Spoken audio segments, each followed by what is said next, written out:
And then at 7 for city council meeting, Gisela Escobar, she's going to log in and she's gonna be your interpreter. But I wanted to log in and introduce you to Olga so that you don't think I'm abandoning you. So I'll be here next time. That's great, thank you. All right. And Olga, whenever they will let you know when you can go ahead and do the language justice statement, and then you guys can begin. Okay, Thank you. thank you, Andrea. Bye, everybody.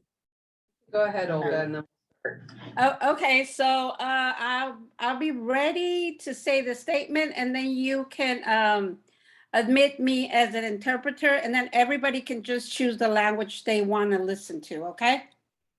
Okay. Okay, well, hi, my name is Olga Sosa, and I am here with the Community Language Cooperative. We are here to help create a space for language justice. What that means is that we want to create a space where everyone can participate and engage in the language of their heart, or the language that they feel most comfortable in. We will use simultaneous interpretation to create this space. When I finish saying this in English and then in Spanish, we will turn on the interpretation and you will see a globe icon that says interpretation. If you are not fully bilingual, we ask that you select your preferred language. If you are bilingual, feel free to listen to everyone in their language. When you select your language, you can check mute or original audio so you don't hear both languages at the same time. Hola, mi nombre es Olga Sosa y estoy aquí con la comunidad, la cooperativa de lenguaje, y estamos aquí para ayudar a crear un espacio donde practicamos la justicia del lenguaje. Lo que eso significa es que queremos crear un espacio donde todos puedan participar e involucrarse en el idioma de su corazón o en el idioma en el que se sientan más cómodos. Usaremos la interpretación simultánea para crear este espacio. Cuando termine de decir esto, activaremos la interpretación y verá un icono de globo que dice interpretación. Si no es completamente bilingüe, le pedimos que seleccione su idioma preferido. Si es bilingüe, puede escuchar a todos en su idioma. Cuando seleccione su idioma, puede hacer clic en silenciar el audio original para que no escuche ambos idiomas al mismo tiempo. Okay, so I am ready for whoever is going to let me in as an interpreter. Thank you. Thank you very much, Olga. Sorry.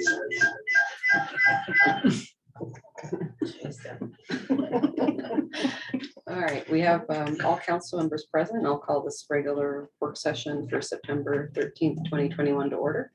Time is 6:07 p.m. and our first item tonight is our draft budget capital improvement fund. I think is Teresa gonna lead off on this one?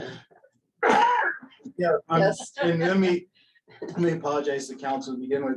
I promise I don't have COVID. I've been tested several times. I just got this stuff that's got down into my lungs with all the stuff in there.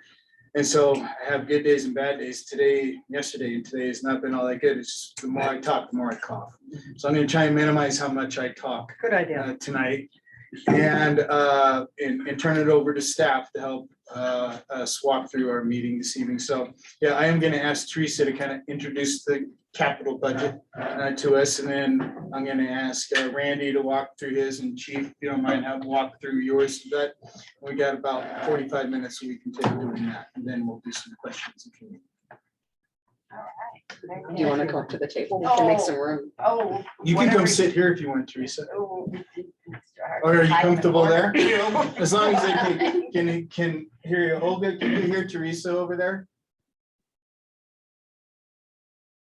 Can you hear? I don't have her volume. I just turned her volume down. I think she's good. She's just on the Spanish channel. So, Okay, Okay, we'll Go try ahead it, and and we'll- if it doesn't work. yeah. So tonight, in your packet, and for Olga, as far as page numbers, The numbers we're looking at, if you look at page 7 on the bottom of the pages of page 7, that's where you're gonna see the numbers for this, where you'll see the revenues and then the expenditures. Before that, I have all the memos that kind of detail all of these, but just kind of putting 2 and 2 together, that's kind of where they're at. So I'm gonna go over the revenues for the capital fund. The 2 primary revenues are the 2A revenues, which, as you know, when we did the refinancing with the SRA, there was an agreement that 66% of the PIF at the end of the year would come to the city. There's a long calculation, it's really fun, and we get that every December. Then, And Teresa, just for those who might not know, PIF, public improvement. sorry, Fee. public improvement fee that's on for the SRA. so Sorry, that's I the- love acronyms. No, yeah, right. But that's the 1% that gets charged if you buy something down at River Point. You'll see it. It's a 1% public Yes. improvement fee. Yes, yes. And so, so that's in when the voters voted that in, they voted that in to go to the city. So you'll see when we did our revenues, you'll see that there was like 900,000 on that line item. 50% of that was then dedicated to the capital fund. It had to be used for streets. And so that's what you see we budgeted is from that number that we presented to you in the general fund of the PIP. This is 50% of that. So it's the 471,977, and it can only be used for streets and sidewalk, curbs, gutters, things like that. So, so needless to say, it's being used. And so the other thing that you'll see is the general fund transfer of 968,732. What that is that's for everything else that you see in the capital fund. So everything for public works, everything for the police department, when we have IT things, everything for this building. So that's what that is that's just a transfer from the general fund, putting it into the capital fund to pay for those things.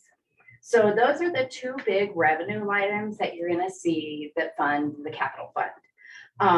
Then going on down, we start with our streets and then go into our public works, which those are the next couple of memos that you saw from Randy. I might let him kind of start taking over because he knows way more about streets and things than I do, so I'm not gonna pretend to know. So I'm gonna let him take over. Is that okay? Yeah, that's Okay.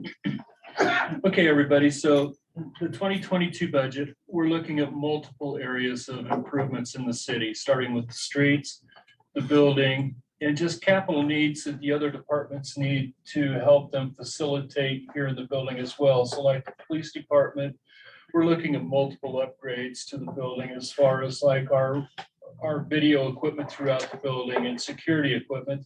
That would also include our door system. So currently our door system is very problematic. We have issues maintaining the hardware to the door system, being able to continue to issue multiple types of IDs to people. So we are actually looking at a complete door system upgrade as well as camera system upgrade to the building. So some of the other major issues with the building are like the AC system to the building. So we've identified that our AC system is currently completely incompatible with today's technology, which means here in the next 3 to 5 years, if we lose our AC system, we're going to have to replace our AC system. We've had our HVAC company look at our AC system. We do have major leaks up in our compressors. They have fixed them. However, it seems to be about a yearly occurrence now. So it's getting to the point where we're going to have to seriously start looking at the AC system here. So we're currently working with the HVAC system to lock down an actual cost for it. But right now, given a few years to save up some for it. So we are kind of looking at setting some money aside each year until we actually have to do that replacement. That replacement we're anticipating is going to be somewhere between probably $500,000 and $750,000, which will also include a complete automation changeover to the system as well. So we will be doing all of the controls and stuff via computer instead of having to rely on just standalone computer parts to the system and pneumatics. Do you think the energy audit might have any impact on what system you pick or? Yes, that will have an impact. So we currently have Excel coming in to do a minor energy audit here of the building in the next week. So they will be looking at our HVAC system, all the lighting and that type of stuff with the building.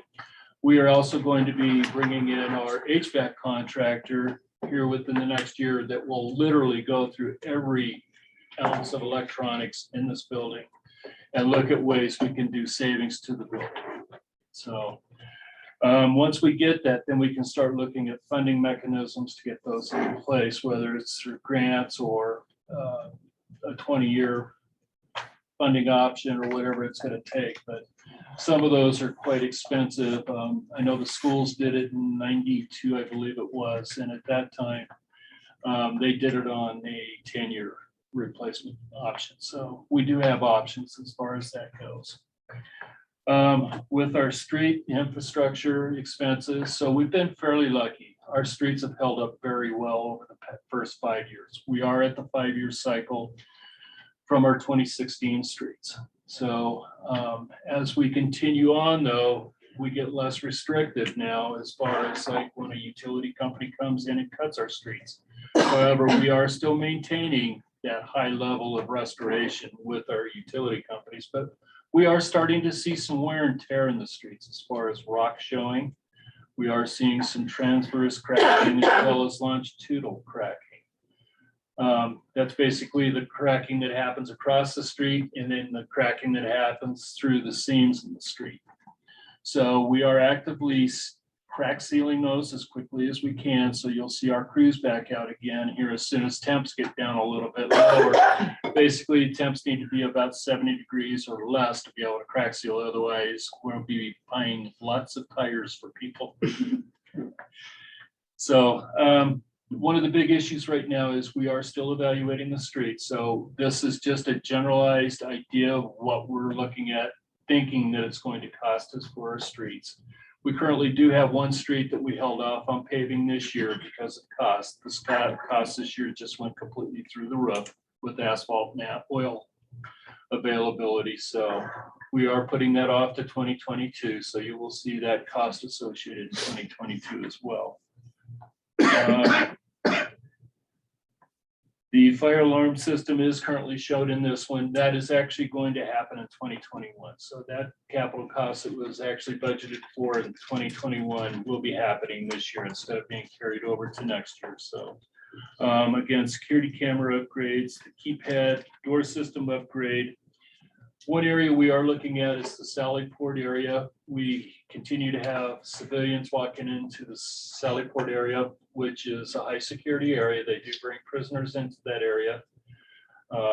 It's also an area where patrol cars are also stored. So we're trying to keep civilians out of that area for the officer's safety as well as building security. So we are looking at installing fencing around that with automatic gates that will open from officers being able just to touch a button on their cell phone and the gate will go up when they're within range of it. We are also looking at some upgrades around City Hall as far as landscaping, parking, and signage. So getting some way signage for the building itself out on Federal in Oxford, kind of pointing people where the City Hall is. The other issue we're looking at is we do have parking issues over in the current parking lot over here with E2, C2 in the school district. So as you know, that is on a not a lease agreement, but it's a shared access agreement for that parking lot. So currently the schools do have first right of use for the parking lot and they are exercising those rights. So we do lose a lot of parking, and on Wednesdays, parking is at a premium out there. We've had employees that have had to park out on the street or over in the school district overflow parking lot. So we were looking at some additional parking for out here and kind of doing away with some of the lawn area out on the building and doing a little bit more xeriscaping to help with some of the water costs of the building. So I couldn't quite picture from the description where you're anticipating putting that parking. actually looking at the north side of the building, maybe just a little bit out here on the front side.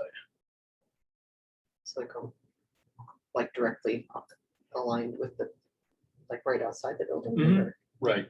It's stuff we're still working on, but So this Something- this would be setting aside some money Okay, to go on as well. to look at that if we want to end up having that as an option. We still have to do some design work. yes. It's just an idea right now, and by no means, I'm not sold on it yet. Yes. And so Randy and I, we're talking about it. We definitely will bring that into you guys. Yeah. You know, when we have a little bit more concrete ideas to share with you. But it is something, Yeah, right. it is something too, that we could also look at doing secured employee parking. We've had quite a few employees' cars vandalized out in the parking lot during the daytime, at nighttime, so. We do have some additional carpeting needs throughout the building, so we're asking for that for this year. One of them being this room, replacing all the foyer carpeting again and doing away with the squares. And then we do have some carpet throughout the PD that still needs to be replaced and a little bit up in general government area and PA area. So we'll get all of that done. And then one of the big items is the courtroom upgrades, upgrading the dais up in the courtroom. And jury desk. We are also looking at doing some, having a voting board installed that has built-in timers and all that. And then we're also looking at restroom lighting upgrades throughout the building. So all restrooms getting lighting installed in them and to them so that you can actually see what you're doing in the restroom. And then the final one is we currently do have a 2005 F-350 that has very hard miles on it with snow plowing, and that we're actually looking at replacing that truck with a current truck. It'll also be outfitted as a small dump truck as well as snowplow. That basically covers the capital request for public works. Considered having something besides carpeting? I mean, is it the most? Actually, we are durable looking at, option, or- yes, we are looking at some options throughout the Okay. building as far as going to a vinyl, heavy vinyl floor type. And we're currently discussing that with the chief, and I'll be discussing that with Devin as far as like the foyer and that. We'll also be bringing that to council as we get a little closer to that. It does seem like we have to replace that carpet every So 3 years. Yeah, well, this carpeting out here is currently 6 years old, and it Time really, flies, you know. it has not, But it looks older than that, you know. it has not held up well. No. Maybe get a parquet floor. that'd be cheap. That's what we replaced originally. Just kidding, just joking, just joking. That would not be a good idea. No, let's not go with the parquet, sorry. Well, I you don't want- want them hopping up all. No, I don't like it. Like basketball. Celtics. There you go. Okay. I've got on the AC, how long do those usually last? Randy? This is original with the building, so 1987.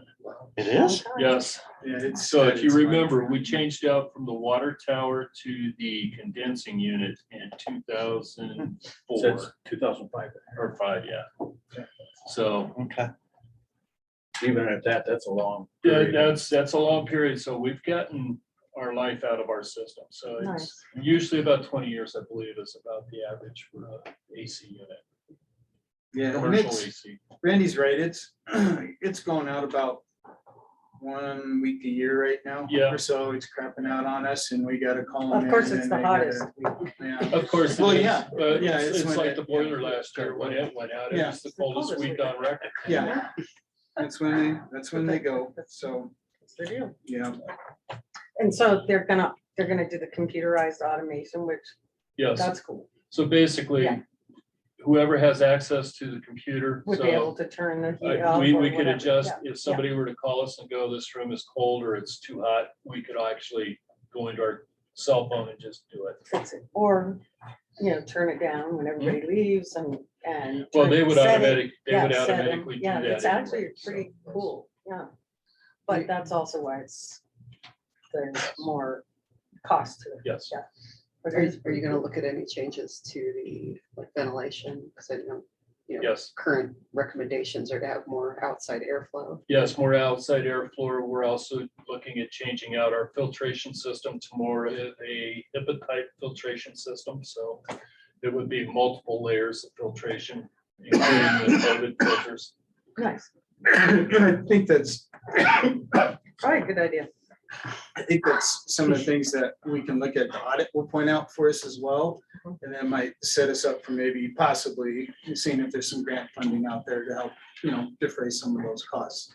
But that's a good reason to do that audit process, is that you Oh, can then go out to the funders and say, look, this is what we have. Yeah, I'm betting that there is. I know a lot of people that use their COVID money to do just that. Yeah. Mhm. so. And while you're on that, so, and it's a separate but kind of related discussion that we're having at the staff level is the ARP money that's coming into the city. So we get so much this year and so much next year. And we're looking at strategies for how do we expend that. But some of these capital expenses could be very well, we might recommend to say, hey, we want to pay for these with ARP money, depending on how we decide to bring that in. We could bring it all in as potential, just as an example. I'm not saying we do this.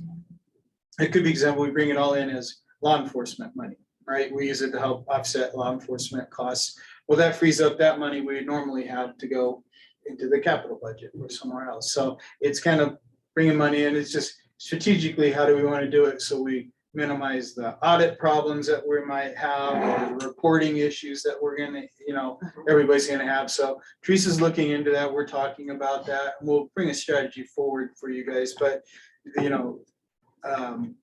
capital projects are gonna be high up on the list potentially of some of the recommendations we look at for the ARP money, because it's one-time money. So you want to take one-time money and pay for one-time projects. Right, you don't want to start paying salaries or anything that's ongoing. Right. Right, so we'll be looking at that as some potential for that as well. Along with, I think I'm gonna be recommending, I don't want to get into it, but I'm gonna recommend, we look at spending some on the homelessness programs that we're wanting to put in there, some capital projects, some other things along those lines. So, we're gonna get 700 something thousand this year, 700,000 something next year, and it will go like that.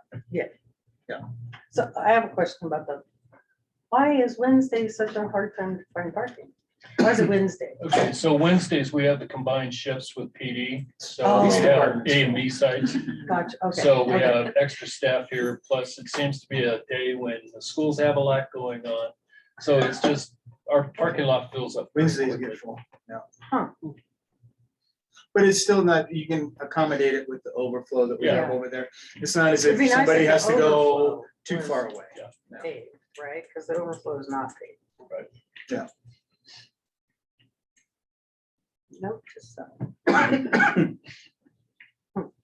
How about other, Randy, did you still want to go somewhere there, or are you good for? No, I think I'm good right now unless council has questions. Okay. Any questions about what Randy talked about there? So I do have a quick, last year, I'm trying to remember, what was it that was broke? Was it the street sweeper that was broken down? Was that last? And we had to get it fixed? No, it wasn't. Was it last year? It could have been a couple years, I don't know. Street sweepers, a couple years ago. Yeah, It's that been was a a couple couple years? years ago. Uh, It usually does go down about once a year for something. Because But we've the street talked sweep- about The street replacing sweeper, it yeah, the too. street sweeper is very high maintenance. Yeah. Right, and we've And talked actually, about, we did replace the street sweeper. It's been 2 years ago. 2 3 years. ago. oh, right, okay, 2 okay. years okay. was a new lease on that, I think. We got a lease on it and the lease is paid next year, so it's a 5-year Yeah, lease, that was so it. it's been 4 years. Oh, okay, okay. But yes, the average life of a street sweeper is usually 5 years. That's something. We had a plow last year that went out. Yeah, Oh, we maybe had it a was a plow. plow, Maybe that's what you're thinking but of. we got that replaced. Yeah. Yeah, Yes. okay. So what are some of the high priority streets? Like which ones are showing the most wear? Dale Court, 3400 block is top priority. Irving Street, Edgemore Place, still. We just did the repair of Milan Avenue from the RTD, collapsing part of that street. Oh, yeah. Those are the top streets right now. We're, like I said, we are beginning to see a lot of cracking. Is it just normal wear and tear? It's besides normal the wear and RTD tear, thing, yes. or- But it's something we want to stay on top of as far as, especially with the cracks, so we don't get moisture down into the street. Okay, so then here's a question. If the RTD thing on Milan, I'm assuming that Lowell and Oxford are different? Uh-huh. So they're thicker? How? Yeah, how- They're how is it? constructed to actually handle the weight of heavy equipment, so, Okay. yeah. So like Oxford out here is 9 inches of asphalt. Oh, with okay. 18 inches of road base. Mhm. Milan is 5 inches of asphalt Okay. with 8 inches. of Oh, road gotcha, base. okay, gotcha. That makes. I thought I was gonna get here coming Oxford, but I was wrong. Nope, they have not opened Oxford. Well, no, it was open last Yeah, I time. was gonna Yeah, I say. know. went there with They you. said it will Over be it. open Yeah. And then they- sporadically. Teasing us. Yeah. However, it will be the second week of October when they go for the complete overlay. Okay. Oh, okay. They had a red light sitting out there. I'm like, oh, they installed a light. And then I get up there and it's just one of the construction lights. Wow, well, all right. I was Well, the thing- excited. The thing they did that they probably shouldn't have done is they opened it up to traffic Yeah. Mhm. last week. So I went by there today and I saw people going around the barricades. They Mm. going, well, I drove on here last week, I'm gonna go, you know, and they were just I really. considered it. Yeah. But I'm like, oh, I got plenty of time. I can do Yeah, it. you definitely don't want to use their detour route because it's horrible. It Oh, is, yeah. and speaking of paving, that's Yeah. pretty bad, but it's a lovely Mhm. drive. Yes. so. Hmm. Okay, Or we need to talk police budget too. yeah, we're gonna do that next. So why don't we do that and then we'll maybe talk overall if there's any other capital projects or something that you guys wanna have questions about or consider. So, yeah, why don't we move on to the capital with capital budget for police department. Okay, we'll start with the police vehicle replacement request. This is something that we do every year, but we're asking for 3 vehicles. That's what seemed to be what we've been doing in the past to keep our fleet up to date.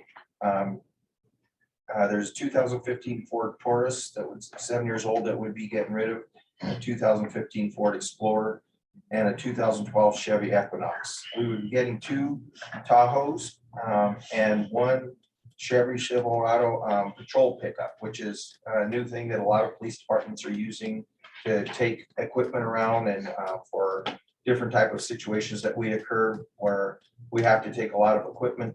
Sometimes, of course, Metro takes those things, but sometimes we need it to transfer a lot of the officers' equipment. So a patrol pickup would be good. We'd probably be looking at just 1, 2 max, 1 if we ever, decide to get another one, but we truly believe 1 would be beneficial right now. We are looking at the Chevy Tahoes instead of the Fords. We've read the studies and have looked at it. The Chevy products, the Tahoes, they're a lot cheaper to maintain. A Chevy Tahoe, if you front light goes out, you replace the bulbs, or the back light, you replace bulbs. On the Fords, you have to replace the whole housing. So instead of paying a couple bucks for a bulb, you got to pay $200-300 for complete housing. So the per cost as they age, the Chevy Tahoes are a lot more beneficial. And even though they're a little bit larger vehicle, as far as miles per gallon, they're a little bit better on that as well than the Fords. So we're looking at moving towards the Chevy Tahoes. So those are the ones you're probably used to seeing.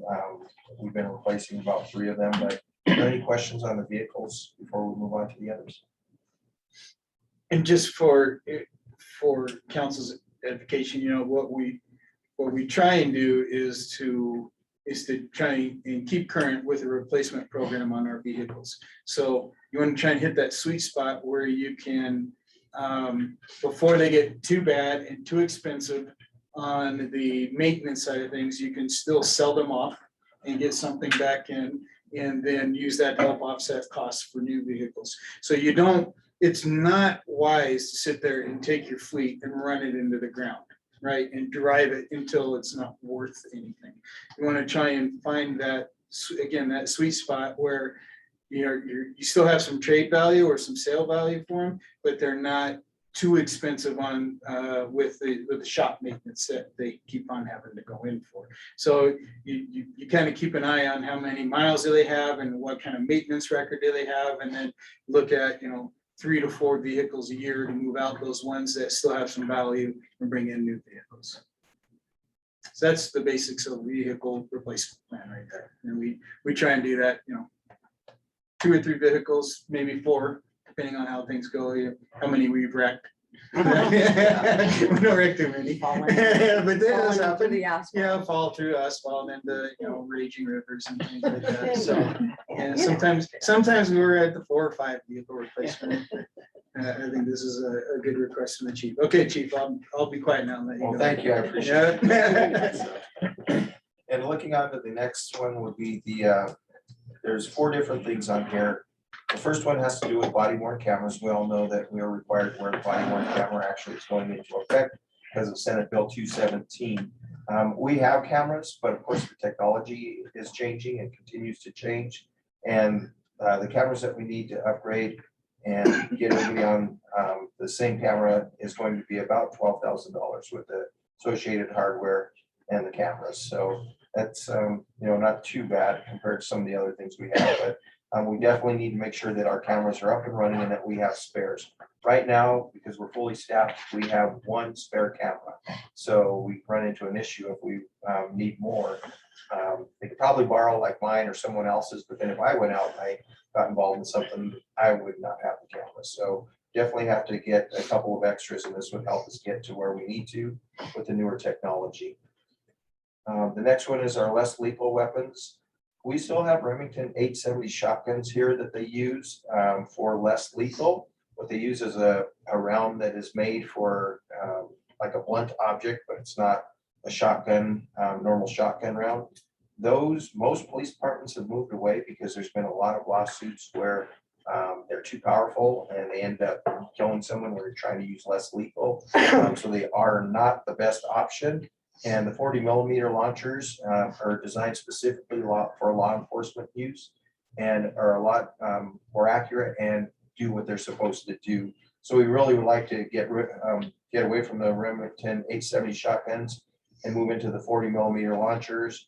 That cost, along with the ammo for that, is about $15,000. Once we get those, they should last for a very long time. Except, of course, we may need to get some ammo here and there, but it won't be enough to be put on a capital expenditure request. What's launched with the 40 millimeter launchers? It's a soft rubber, well, not soft, some of them are harder rubber ball, but has more of a cushion, so it should not. It's a less lethal weapon, which means all of those weapons could be lethal, Right. but they're less lethal.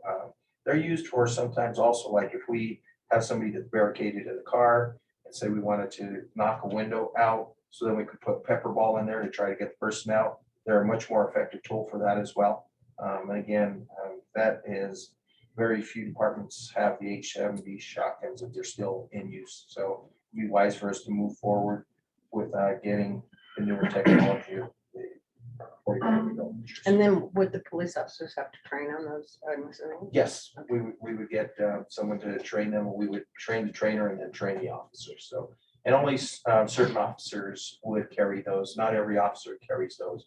Unlike our tasers, every officer carries a taser, but our pepper balls, our 40 millimeter launchers, or even our shotguns, only certain officers carry them. They have to qualify and they have to be Right. selected to do so yes. The next request has to do with our radio operations. This was something that we found out just recently, that our officers were getting an alert tone, which means an emergency was going, and so they get this alert tone. But then some of the officers weren't getting the actual information, and this has to do with radio upgrades that were not done we had Commander Moscow and myself had a meeting with 911 authority. Thanks to Devin. Devin helped get us connected to the right people there. We had a very productive meeting. They were very confident that they would cover that cost for us. So we're going to a meeting here in a couple of weeks to get the official okay, but they think that that is something that 911 authority should be responsible for in upgrading our radios. So although we're asking for that cost, hopefully that's going to be a reimbursed cost. And the same thing with that 911 authority. We don't have this for sure, but the next one, the mobile data terminals, because that now there's silent dispatch and we also have things like that. We're seeing if 911 authority would also allow us to pass on some of that cost to them also. But our mobile data terminals are ending their lifespan, and also the e-tickets, which is what we write the tickets with, and the printers and those things, they need to get upgraded as well. So that's what the last request on there for the 87.5 is. Again, we might get some help with that from 911 authority simply because we will tie it into the dispatching services. And the 911 authority right now is in a good place financially and encouraged us to actually ask for some of these things. So hopefully they can help us with that as part of the request. So and that is it on my list. Did you have anything to add to that, Devin? No, I didn't, Chief. No. Any questions about any of these expenses on the police department side of the capital equation? Are the 870 shotguns like the trucks where you can trade them in and sell them for like some of the money back? Sometimes we can get some of that. So we can look, even if we can't trade them in on the launchers, which we probably can't because they're two different companies. We may be able to turn the shotguns in on another thing that when we buy weapons or something of that nature that we could get a credit back for. So yes.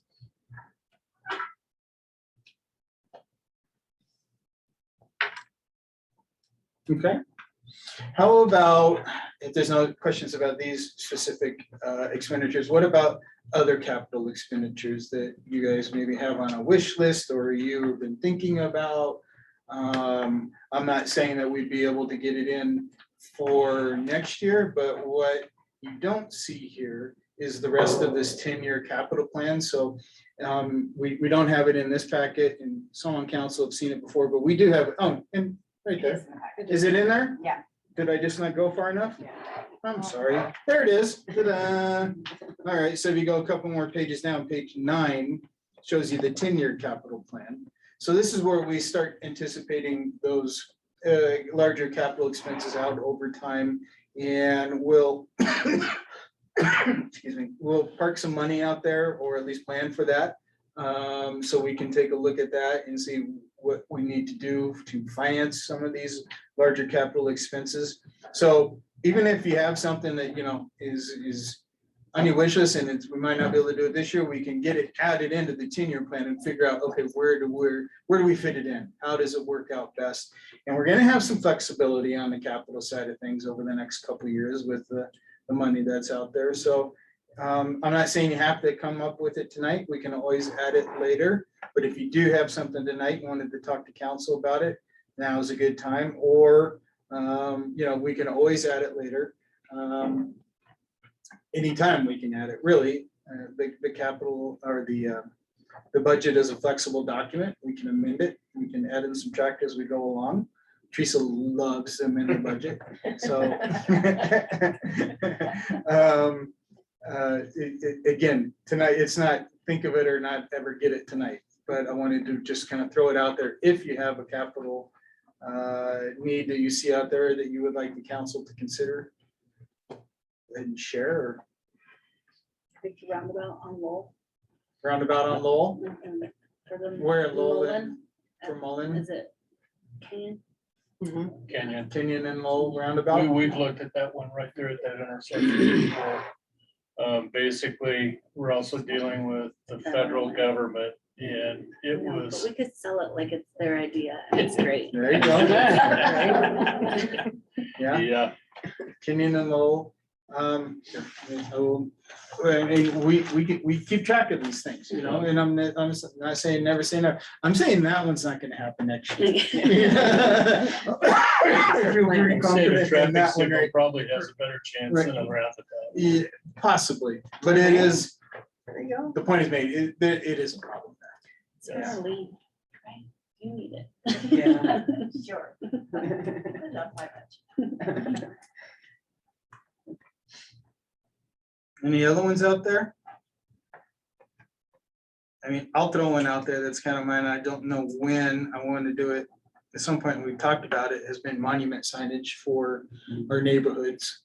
Oh, right, yeah. And making, where do we fit that in there? We're talking about that. Entryways to the city. Entry signage, monument, yeah. Yep. Mhm. We've been talking about that. Mhm. Yep. Something over there on Santa Fe and on that little weird triangle thingy.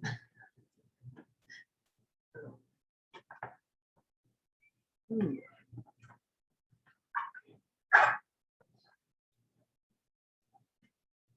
Just food for thought. Don't have to come up with them right now, but as you're thinking, as you're driving around out there, as you're looking, as you drive through another city and go, oh, that's really cool. A DeLorean. A DeLorean. Yep. I need a DeLorean and a wire. And I'll get you a We'll DeLorean. park it out there and we'll attach it to There the you go. clock. There you go. Can we do that? That Well, would be awesome. the staff That thinks would that, be hilarious. the staff, yeah, we could do that. That would be really cool. That's like a good Sheridan celebrates theme for the year is Back to the Future, isn't it? Right? Wouldn't that be Could cool? do that. Yeah. Make a note of it. There you go. Right? The staff all thinks that as part of like sustainability efforts, that I probably ought to get a Tesla. I'm sure they do. Buy me a Tesla. They keep telling you that? Only if all of us get it. I gotta try them out, and see. Very good. Yeah, Yeah. okay. Uh, I was thinking a junked DeLorean. You were not one thinking, that I could drive. But hey, if okay. you want to get a DeLorean that I can drive around. See, that's the wire new attached to DeLorean. it. The Tesla is the new DeLorean, right? We'll have that as the. We could attach it But to the clock, because obviously. We've had the clock's clock never gonna- tower has been on, like a kind of a wish list for a while Forever. to see if. we Could they can- not fix it and? I don't know. put a Randy solar- probably knows the story there I better don't than know. I do. Clock? Yeah. We've had more people out looking at that clock and parts are not existent. Why don't they just put a new one in? Can't replace. Cost. It's one of those Can't things we replace can. the yeah. parts. I'd just go with Maybe a, someday. with a screen up there. LED. Digital, You but could. only 60% of it could be. I Yeah. don't know if it's Right. is it plugged in the current sign ordinance? We might have to amend that. then. You have to change it down. Or just take all of the guts out and put a different, like a solarized, Sheridan or something. or yeah, Sign. yeah. Something like that. Yeah. Okay, so Oh, get and the so, juices going if you think of things. the energy audit, Mhm. most of the things on that sound like they're checking them off. We've talked about doing solar here, huh? That would be one of my, And that, that would be on my list. through that process, you can look at financing plan. It can be, they've had them in the past through the state, or you can get DOLA money, or you can work with Excel Mhm. and have them do that. That's what we did when I was the manager in Dillon. We did an energy audit and then did, what's it called, when you pay back the capital expense with the savings that you make from putting yeah, in yeah. the, Deferred tax. no. No, it's not a tax. There's a name for it, a financing plan for, anyway, you can do that. There's different options out there. You can look at putting those kind of things. And so again, a benefit of doing that audit is it can open a lot of doors for different types of things, yeah. Could still get the Excel credits, right, where you get the. Well, you could there for a while and then you couldn't But for a then while, we but I set think up- they came yeah, back yeah. again. hit it just right. Yeah, they kind of have windows that open up on that, and once they get enough people to do it, I think they kind of shut it down for a little while. It's called, I'll be laying in bed tonight trying to think of this thing. Anyway, It's not that. okay. I've had I haven't thought through this totally. So it's a far reaching concept. Is it your statue? Yeah. No. We haven't talked about it. We can still do my It's been a statue. while. No, that wasn't what I was gonna talk about. We Well, could do now that. that you brought it up. Now that you brought it, Yeah. that might be a good idea. Now, on the properties that Englewood Housing own, Oh. over there, I don't know how far out they are on building. I imagine it's It's way far. away far. It sure would be nice to have that property if we could take and put down some sort of base and use it for overflow parking in that neighborhood. It's a shame that we couldn't have overflow parking in all neighborhoods. But I was thinking, at first I thought we could do maybe something where in my neighborhood, you could have permit for 3 cars and that's it. The rest of them have to go to the overflow parking. That, you know, neighbors across the street added another car to their collection, which makes it nine cars for them. So it really would be handy to have that as an overflow.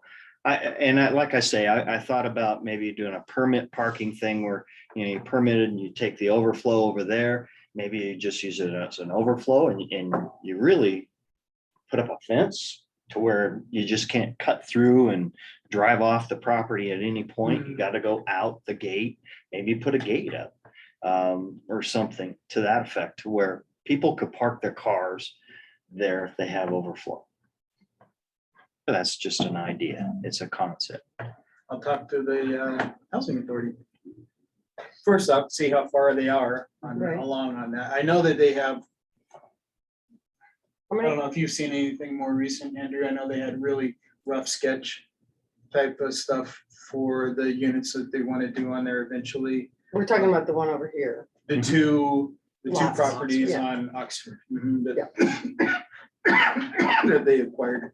But yeah, I'm not sure how, I don't know where their time frame is on that, You know, we but it's could be a possibility. I'll bring it up with them. do a simple base. I don't know what we could put down for base. Sit Right? down by like DU in that neighborhood, well, and it's a huge neighborhood because it goes, wait, you have to have the sticker in your car, permit to Mhm. park there. And if you're a visitor, because I have a niece that lives over there, when I take my mom, she'll run out with her little visitor pass and put it in the window so we don't get ticketed, Mhm. so that we can park in front and my mom can get in easy. But they have, they can have one, because in her neighborhood, they have garages off the alley. And so they assume that, you know, you park one car in the garage and then you may have another one, so one can park on the street. But any more than that, they'll take you right flipping now. Well, I know over there by Swedish, in that Yes. neighborhood there, that's permit parking on the street. And I think homeowners can have one there too. So anyway, just an idea, just a rough idea. No, very good. I've been hearing a lot of complaints, and there's a, what is the guy's name that's running for city council? Matt, is it Matthew? Mike or Jay. Mike? Mike. Michael. Michael. Michael Mike Whitaker. Jay. Yeah, I think it's Michael, who lives by Monahan's. It's Jay. apparently. Oh, That's that's Jay. Jay Whitaker. Oh, gosh, yes. okay. Got it mixed up. That's his big beef, is the parking over there, and it's like, you know, on one hand, it's like, fine, you do live across the street from a bar, but, the, what is the, Fort Logan, the tap house? Northgate Tap House. Oh, Northgate Tap House, yeah. They have a great big huge parking lot that they've closed off to everyone. Why couldn't they share? They've been asked and he They don't want refuses. to. Because he's that type of a guy. Private property and it's, Because that would be an answer for that neighborhood, because there are, yeah, Yeah, they did talk about shared parking arrangements back in the day when we were still doing some design work and things, and it was looking at coming together, but it didn't ever. yeah. Because I do know that some of them will park like in the parking that's School. at the school, where I think most generally, that's where the kitchen staff parks, because they get there first thing in the morning. And it's also the loading place for the kitchen, but it can get, I know on my street, it gets kind of crazy, and there's parking across the street and they don't use it because they have to pay extra money at the Julian Square Apartments in order to have that spot, which there's another lost cause. Can't talk to those people either. Because there's no reason for them to charge for parking. Not when they have like 1, 2, 3, like 5 parking lots around the thing. And they're charging, so they don't, they park in there. I mean, the parking lot could be totally empty and they're all parked on the street. Yep. I know, it's frustrating. Parking's always been an issue. Always is frustrating. We've got about Back to horses. 6 minutes right now. Any other comments on capital fund tonight? And again, you don't have to have, let us know anything, if you have a project that you want considered for it. Real quickly on touching on your items that you have in front of you tonight, you have second reading on the sign code, sign code. And then we have a resolution approving the Tri-Cities homelessness plan of action. So that's the packet that's in your packet that you've reviewed already. The only change that is made from the last time that you guys saw that, there was a small paragraph added that talks about directing the homelessness policy committee and the any staff that will be working towards these goals is to develop some metrics around performance management, so that we measure things and do all that kind of stuff. And there's lots of examples out there of what they're already doing.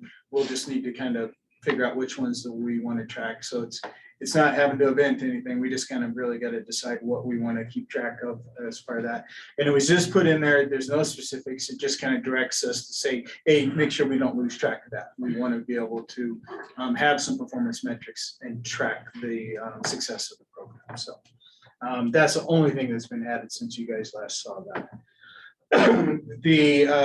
So the 3 cities are considering that. Last week, Aurora adopted it unanimously. This week, Inglewood. Inglewood adopted it unanimously last week. We're considering it this week, and Littleton's considering it next week.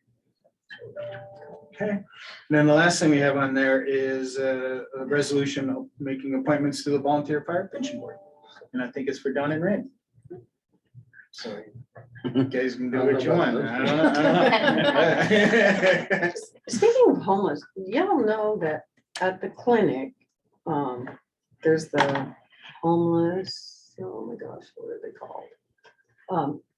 They're operating out of the kitchen, and they put up a tent, the old, for Logan kitchen. And they're all homeless people that are learning, they've been homeless, they've whatever, and they're going through a program and they're learning to cook culinary arts and what have you. And so there's some pretty good food. It's every day, that Monday through Friday, put up the tent. So 11 to 1-ish. Yeah. You can just walk over there and order, or you can order ahead. I think we've got some of their info on our table up there. I'm not Yeah, 100% sure. I know I've we had used their to. food. It's good. Is it good? Yeah. I've yet to eat there, so I haven't. And done it's it like, it's different every day. So Yeah. one day they'll cook, one day I think Mom and I had like salad and Reuben sandwiches. And then, another time was lasagna and something, and it's all been really good. Is that through the health services or through Fort Logan? No, Mental health. it's through a homeless program of some kind. Yeah, I think it's a nonprofit. I It's can't a remember. I've got info. I saw the tent and they, when I went Yeah. to pick up my kids. it was Yeah. nice. They just, because there's that cement, the health services is like, yeah, heck yeah. Yeah. And of course, a lot of the physician assistants. Employees and everything, Yeah, yeah, it's a good place. they're eating there and folks from Fort Logan come over and get it, but they could use. Yeah, I'm gonna say they Much dropped off some support. of their, like flyers or cards and stuff. I know I've got them up in my office. I just can't remember the name of it right now. Could it be put on the website? Yeah, we can look at that. I mean, Since it's a since we're nonprofit, doing a since it's a homeless- nonprofit that Yeah, does we're that, doing a yeah. homeless initiative. We Mhm. should probably, Get them connected Right? with Mhm. our whole group. that would be kind of cool, because I've met them and talked with them and it's good. Good. Yeah. Oh, good. Excited. Anything else? Okay, we should probably get going upstairs. Adjourn. Thank Okay. Can we have our interpreter? I think it was supposed to be Gisela. Can you Yes, Introduce yourself. hello, I'm here. Yes, ma'am. Hello, my name is Gisela Escobedo, and I'm here with the Community Language Co-op. And we're here to help create a space for language justice. What that means is that we want to create a space where everyone can participate and engage in the language of their heart, the language that they practice at home, or the language that they feel most comfortable in. We will use simultaneous interpretation to create this space. So when I finish saying this in Spanish, we will turn on interpretation, and you will see the globe icon. Maybe you're already familiar with it, and you're gonna click on it and you're gonna select your preferred language. You can also mute original audio so you don't hear both languages at the same time. If you're bilingual, feel free to listen to everyone in their language. Hola a todos, mi nombre es Gisela Escobedo y estoy aquí con la Community Language Co-op. Y estamos aquí para ayudar a crear un espacio donde practicamos la justicia del lenguaje. Esto significa que queremos que te involucres, que participes en el idioma de tu corazón, en el idioma que practicas con tu familia o en el idioma en el que te sientes más cómodo. Vamos a usar la interpretación simultánea para crear este espacio. Así que cuando termine de decir esto, vamos a aprender interpretación. Usted va a ver un icono de globo en la barra de abajo de su pantalla, que a lo mejor ya estás familiarizado con él. Le das un clic y seleccionas tu idioma preferido.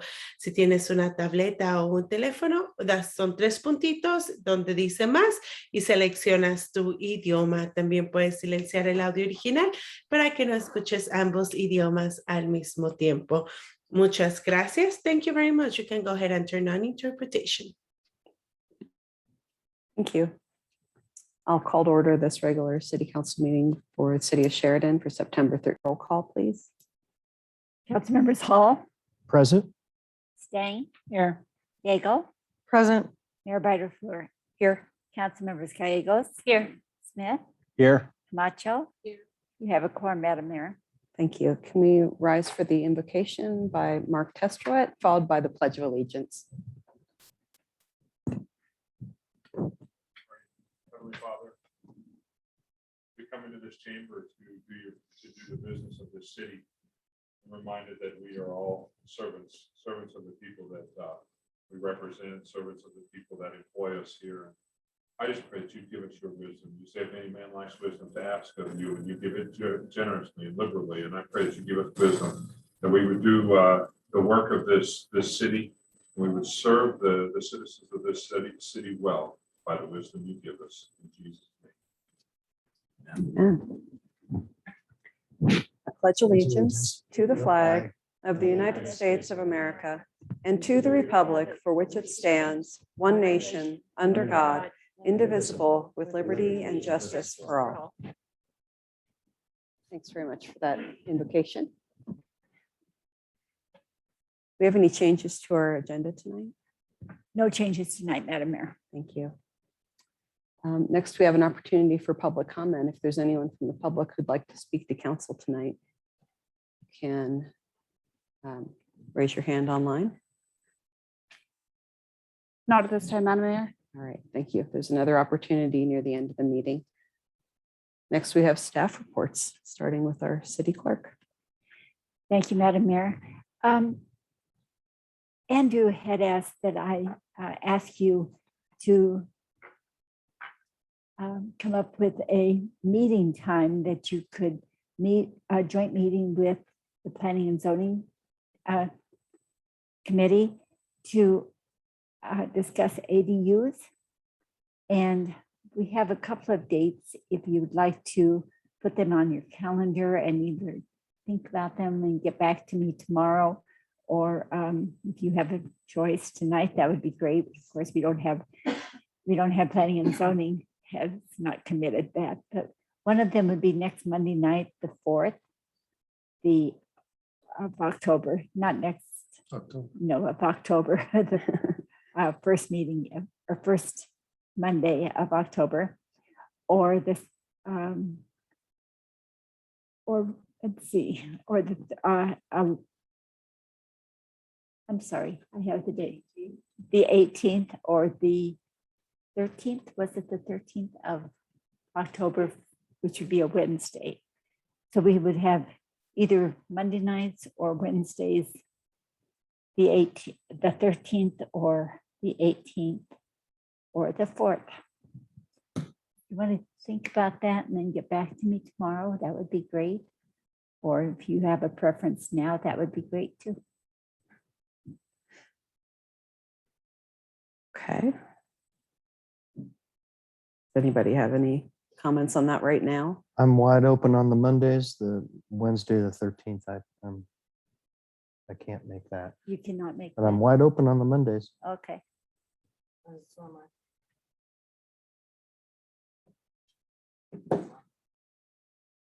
Yeah, I'm open for Mondays. I prefer the 18th over the 4th. The 18th. Would that work for you? As far as you know, okay. Let's pencil that in and then we'll get back to you after we talk to planning and zoning. Thank you very much. That's all I have tonight. Thank you. City Attorney. No comments, Mayor. Thank you. City Manager. Just a few comments here, Mayor, just to make the council aware of a few things. One of the things that we do every 2 or 3 years is a classification and compensation study or analysis.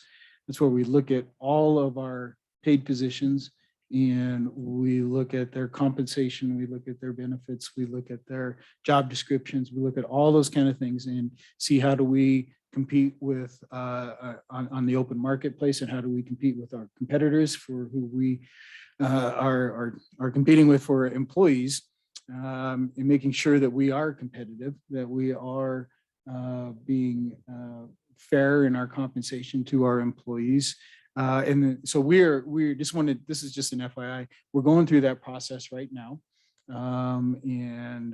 As part of this process, for the first time, we're going to have what's called a pay equity analysis that's done through this process. This has been mandated by the state legislature that we look at pay equity for all of our positions to make sure that we're paying our employees equitably across genders, across races, across any other a number of categories to make sure that we're any protected classes. Thank you, Bill.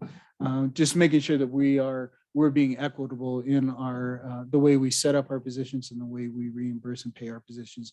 I don't have any concerns. I know that we are, I think, do a good job with that, but we are going to go through that process and make sure that we are doing a good job on that. And then I'll update council on that. And that will have some potential implications on the budget for next year when we look at our salaries and overall.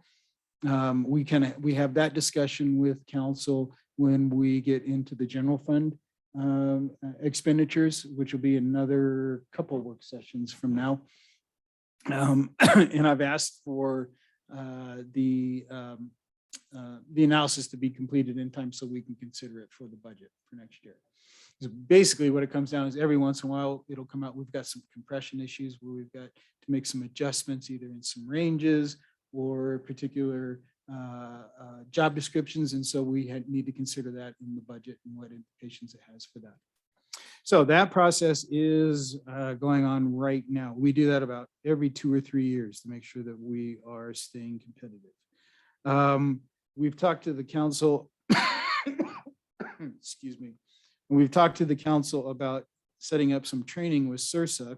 I was speaking with the mayor about this earlier. I will follow up on this with an email to everybody, but just wanted to make you aware that the way CERS is kind of doing their training, they're doing some events now and kind of inviting everybody in rather than having their folks go out on the road. So CERSA is doing some training with regards to doing due process and quasi judicial decisions. And the date they have for the Denver area is going to be Wednesday, October 6th. Again, I'll follow up and send this via email to you guys as well. Wednesday, October 6th from, let's see, where was it?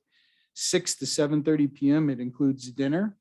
So when I send you out an email, if you find that that date works for you and you're interested, just let me know and we'll get you signed up for that.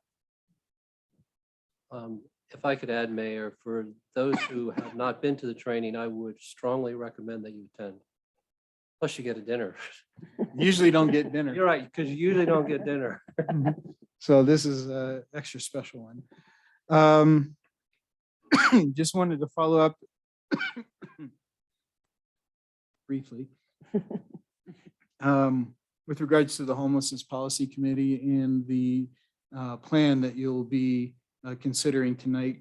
The main takeaway I would kind of give you as far as what's next steps on this, what are we going to do? What does it say if we approve this? What are we going to be doing? The first step and the first thing that I think all three cities and city managers are in agreement is hiring a coordinator position that will work on the implementation of this plan for us. So we've already got a job description that is a draft at this point and is being circulated for consideration. But that would be the first thing that we'll want to do is upon the approval of the three councils, the Tri-Cities on this plan, we'll get somebody hired on as soon as we can. I don't know exactly how it's going to work out as far as how the cities and the county wants to be involved with this, but we haven't quite figured out, okay, how are we going to pay for it all? The money will be there. That's not a problem. It's breaking out, okay, how are we going to equitably distribute those costs across the county and the three municipalities? And we're having those discussions right now. We will get it figured out. It won't be a problem. It's mostly kind of seeing how much the county's coming in for, and then the cities will divvy up the rest of that. And we all have the money to do it, so that's not an issue. It's just a matter of getting it done. But that's kind of next steps. So if you guys are in agreement tonight, and then again, if Littleton's council, and I anticipate they will next week, approve this, then those will be kind of immediate next steps, is getting somebody on board with that, and I'll keep you up to date on that process.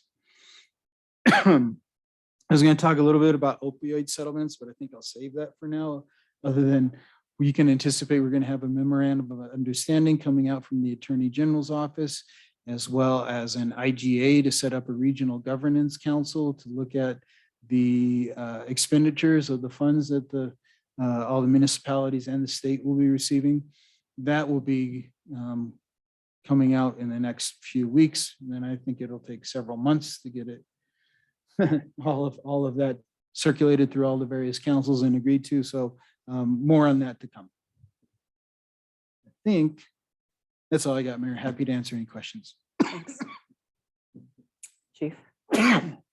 No comments, Madam Mayor. Wow, been quiet, huh? Yeah. All right, anyone have any questions for staff before we move on?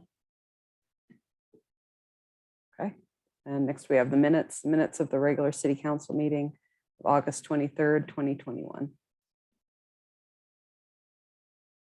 Make a motion to approve the minutes of the regular city council meeting of August 23rd, 2021. I'll second. Motion made by Councilmember Hall and seconded by Councilmember Stang. Any discussion on the minutes? Can I get a vote, please? Council members Hall, Yes. Stang, Yes. Daigle, Yes. Mayor Butterfluer, Yes. Council members Gallegos, Yes. Smith, Yes. Camacho, Yes. unanimous, Madam Mayor. Thank you. Next, the consent agenda, authorized disbursements that have been or will be made from August 16th, 2021 to August 31st, 2021 in the amount of $556,931.58 per the referenced and attached transfer of funds. I'll move to approve the consent agenda. I'll second. Motion made by Councilmember Daigle and seconded by Councilmember Camacho. Any discussion or questions on the consent agenda? Can I get a vote, please? Councilmember Stang, Yes. Daigle, Yes. Mayor Bartley, Yes. Councilmembers Gallegos, Yes. Smith, Yes. Camacho, Yes. Hall, Yes. unanimous, Madam Mayor. Thank you. Next, we have items for individual consideration. Ordinance is on second reading. Ordinance number 6 of 2021. An ordinance of the City Council of the City of Sheridan repealing Article 21 signs and outdoor commercial advertising devices and reenacting Article 21 signs of the Article 21 signs of the Sheridan Municipal Code, Chapter 56 zoning. I'll make a motion to approve ordinance number 6-2021. I'll second. Motion made by Councilmember Gallegos and seconded by Councilmember Smith. Any question or discussions from council? Is there anyone from the public who would like to comment or have asked questions about ordinance number 6? See any? Okay, thank you. Can I get a vote, please? Councilmembers Daigle, Yes. Mayor Bartley, Yes. Councilmembers Gallegos, Yes. Smith, Yes. Camacho, Yes. Hall, Yes. Stang, Yes. unanimous, Madam Mayor. Thank you. I'd like to thank our planning staff, Andrew Rogge and our Planning and Zoning Committee for all their work on our revised signs ordinance. Good job, everybody. I wanted to second that from the right. Sign codes are a can of worms. And I think our staff and our planning and zoning commission did a fantastic job. Yeah. I agree. Make us look good. Okay, next tonight we have resolutions. Resolution number 2021 of 2021. A resolution approving the Tri-Cities Homelessness Plan of Action. I'll make a motion to approve resolution number 21 of 2021. I'll second. Motion made by Councilmember Daigle and seconded by Councilmember Camacho. Anyone have questions or discussions on resolution number 21?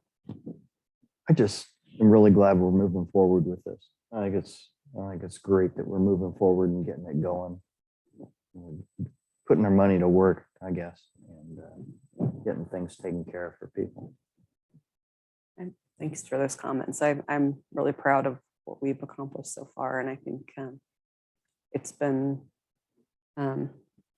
gratifying to come up with a plan for how we can help people out and to see the county come and decide they want to join us because they see the initiative we're taking. You know? And the whole idea of the 3 cities with the county combined, coming together with this, well, I hope they come together. Looks good. Coming together with this and actually moving forward as a group. I think it says a lot about this area of the city. That, we can get things done. Mhm. We're good at it, yes. That is true. The 3 cities have done a lot together. I can tell you that at Dr. Cog's Arapahoe County Transportation Forum last week. It was last week, right? Oh my gosh, we've had a long weekend. It was mentioned, so that's always a good thing. So I'm assuming that the county will move forward with it. It's a good plan. There's been a lot of hard work behind the scenes and what have you. It's a great plan. Good job. Yeah, I think the Tri-Cities group should be proud of that. We're the Yes. only group Yes. that's kind of like a group like that in the regional effort that NBHI is heading up.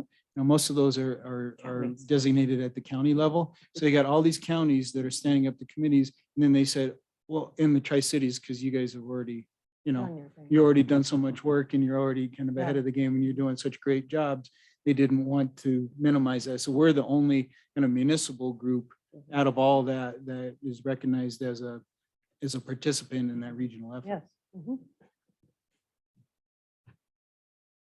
Any other? Can I add one thing? Go ahead.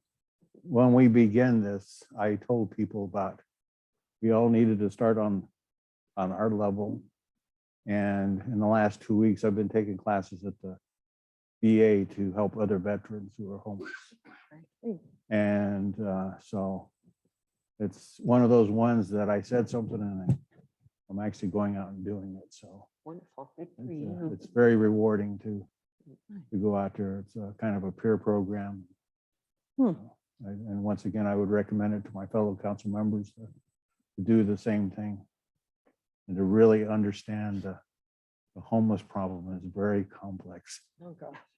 So yeah, I've learned a lot in the last 2 weeks. So, Any other comments? Okay, can we get a vote, please? Mayor Butterfield, Yes. council members Gallegos, Yes. Smith, yes. Camacho, Yes. Hall, Yes. Stang, Yes. Daigle, Yes. unanimous, Madam Mayor. Thank you. Thanks, everybody, for your support. All right, next, resolution number 22 of 2021. A resolution of the City Council of the City of Sheridan, Colorado, appointing representatives to the City of Sheridan's Volunteer Firefighters Pension Board. I'll make a motion to approve resolution number 22 of 2021. Second. Sorry. Who's first? Huh? Okay, I- motion made by Councilmember Daigle and second by Councilmember Hall. Any discussion on resolution number 22? The contestants are willing to do that. Contestants. I'd hate to vote them in if they're not willing. You're gonna be winners. We did inform them, yes. They both showed up tonight. so I think that's enough, right? It's only a commitment for what, 3 times a month or 3 times a year, 4 times maybe? Or Yeah, okay. Okay. Well, thank you both for serving. Yes, appreciate it. Can we get a vote, please? sure, council members Gallegos, Yes. Smith, Yes. Camacho, Yes. Hall, Yes. Stang, Yes. Daigle, Yes. Mayor Butterfield, Yes, unanimous, Madam Mayor. thank you. Next tonight, we have Mayor's Choice. I'm just going to go through the list of upcoming Sheridan Celebrates events so that everyone can make sure you have everything on your calendar and can participate. So next Saturday is the VIP event. It's the 18th. So please RSVP if you have not yet. Let us know if you're going to show up. That's various invitees, people who are sponsors of the event, people who provide in-kind support like the library and Parks Board and, you know, various bigwigs like yourselves will be there. And our, usually we have some sort of,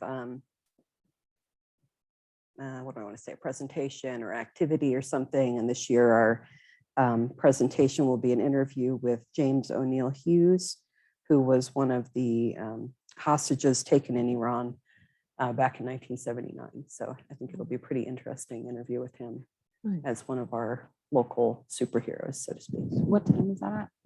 Sorry, At 1? it's 1 to 3 p.m. at the library. And there will be light snacks if you want to plan your afternoon around that. And then on the 25th, Saturday, the 25th, we have the drive-in concert at the high school parking lot with the band Archie Funker. Should be pretty fun music, nice and danceable if you want to come and dance. Starts at 7 p.m. and that's $5 a carload. And the tickets are available online. You can check the Sheridan Celebrates Facebook page for that link. And on the 26th, we have the walkthrough parade, and that's going to be at Fort Logan Northgate from 12 to 2. So come on out and walk through with your family, friends. And if you get your passport stamped at all the various entries in the parade, you can get a goodie bag at the end. And we know those goodie bags, they're hefty. They're good goodie bags. So you want one. That's it. That's what all I have. If anybody have anything for council members' choice tonight? I don't. I have a couple of things. So I'm not sure if all of you were aware, but we had our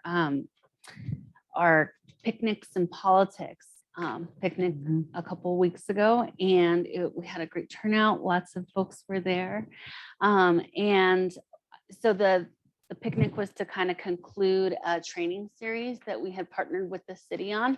And so now that that's done, I just wanted to update council on how that went. And so we had 25 individuals attend the sessions, and not every person attended every one, but we had 25 folks turn out to attend those sessions.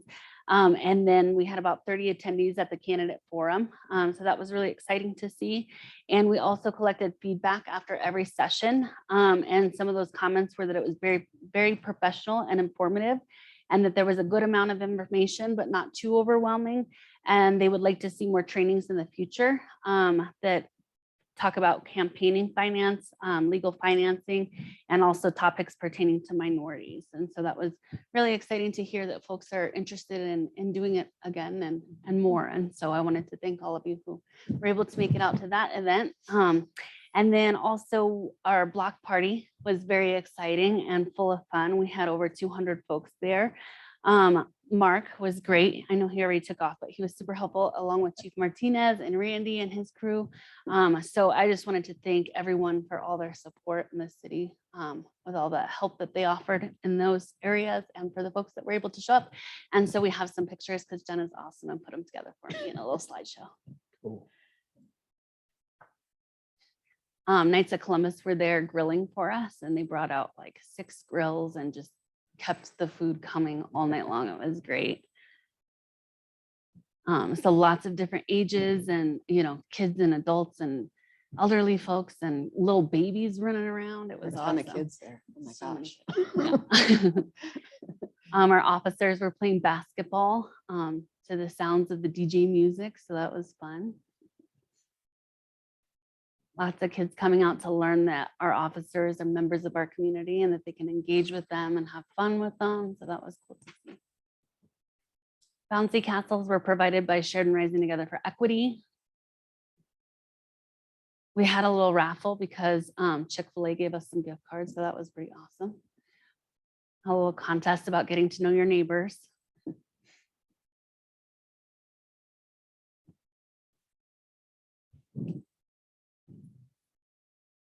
We had some interpretation services provided by folks in the neighborhood. This gentleman I just met that night and was like, hey, I don't know who can speak Arabic. Can you help us out? And so he was awesome and volunteered to do that. And then Naomi is part of Sheridan Rising Together for Equity, who did the Spanish translation. He was really good. Yeah. Remember him. Yeah. He speaks like 6 languages. Yeah. So yeah, lots of fun, good times. And also I have heard feedback since then that folks are really excited about doing it again. I talked to Kathy from the Silo House of Hope, who wants us to do it quarterly. And so I remember we had talked about different wards doing it maybe. And so the excitement is there. Yeah. So let's Cool. keep it going if we Yeah. can. That would be. Yeah, lots of fun. Tons of drinks. The Sharing with Sheridan provided a bunch of the food as well, and some of the drinks and the chips and all that stuff. So we had plenty to go around. It was great.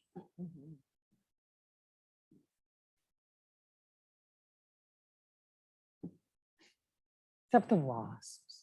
They weren't so great. They wanted to come out, enjoy the good time.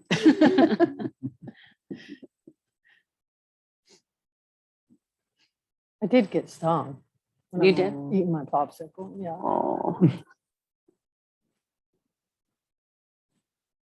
Because I swatted it away from someone else and then decided, oh, well, okay, if it's that way, I'll do it you. It was a lot of fun. yeah. So huge thank you to everyone who supported the event. I appreciate you all. Thanks. Good job. Thank Yeah, it was a you. lot of Thanks fun. for organizing. Good job. Yeah. I think that A lot was of people showed a good up. model for us to follow. For Yep. having some other block parties. Yeah. Yep. I met all kinds of people that I hadn't met before. Mhm. It was fun. Do you have anything else, Chef? That was it. Thank you all. Anybody else? That was very nice. This last weekend, I know everybody knows 9/11. And one of the things we always forget to do is we forget to thank the unsung heroes. That's police, fire, EMTs, the nurses, the people that we all kind of take for granted. And anytime I see an officer down at Starbucks, I always buy their drinks. Just that one thing doing it, going up and shaking somebody's hand and thanking them for what they do, because so many times they're not recognized for what they do. And this past year has kind of been rough on them all. So I would ask all of you to make sure that you thank them, and thank you, Chief. And thank you, Department. Thank you, Councilman. This community is just absolutely wonderful, and it's a wonderful place to serve. And it has just reignited my desire to help and thank all of you. It can be a difficult job at times, but when you have people like all of you that serve the city and all the members that we have in our community that support us, it's very fulfilling and it's very worthwhile. So even if it's a difficult job, it's very good job to have. So thank you for giving us this opportunity. Thank you. Councilman. And on that note, I would like just, it is so easy to be able to go through all of our weekly stuff and what have you. And sometimes I think if I were sitting in the audience or whatever, I think, gosh, they say yes to everything. But we are so well informed, and you guys take care of everything behind the scenes. Andrew, Randy, I mean, Teresa, everyone, so that we don't necessarily have to, like some cities have arguments or questions or what have you, because you guys are so thorough and so good, and we appreciate you very much. You make us look good. Yeah, you really do. We do have a great city. I would agree. The city attorney, as you know, works for several different municipalities. And was just commenting on how impressed he is, how involved our council is in the community and things like that. So, and he knows, because he works for many different municipalities. Right. Much more than others. Oh. I was trying to be a little bit. You didn't want our heads to go. Yeah, they're not watching anyway. Well, sitting on like Dr. Cog, I get to hear some of these things from other municipalities, and we're rocking it. We're doing great. Because we don't have a lot of strife, and folks like each other and get along real well. So way to go. Way to go us. Yay, Sheridan. All right. Anybody else? Or should we stop on a high note? Yep. All right, anyone from the public who'd like to speak to us tonight? One last chance. Oh, darn, I was hoping they'd chime in and agree with us. Okay, then we'll adjourn at 7:36 p.m. Thank you, everybody. Thank you, Madam Mayor.